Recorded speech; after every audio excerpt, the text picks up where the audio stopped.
Napatay ang isang pamilya sa Bilyar, Laguna. Balita kasi nagpapalit si Via Lagrosio.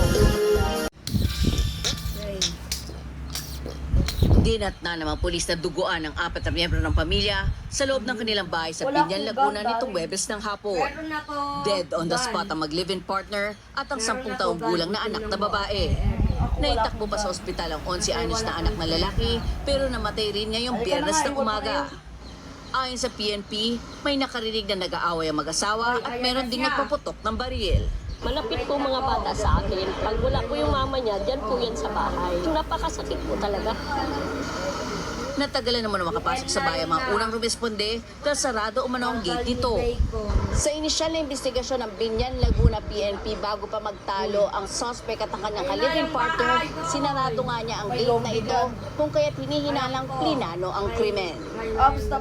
Teorya ng pulis, unang binaril ng padre ng pamilya na isang dating security guard ang kinakasama at saka binaril ang 2 anak nito.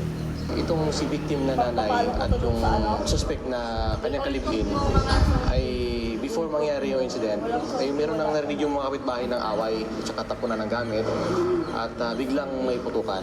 Yung suspect ng pamamaril na kanyang kalibin ay after niya ginawa yung kanyang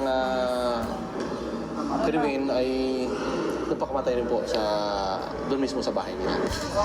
Nadamay rin sa pamamaril ang kanilang alagang aso at pusa. Selos umano ang pinagmula ng pag-aaway ng mag-live-in partner. Dumating naman sa crime scene ang kapatid ng suspect.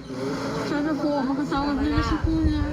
Itinuturing ng pulisya na case closed na ang nangyaring krimen sa pagkamatay mismo ng suspect. Z. Ann Ambrosio, ABS-CBN.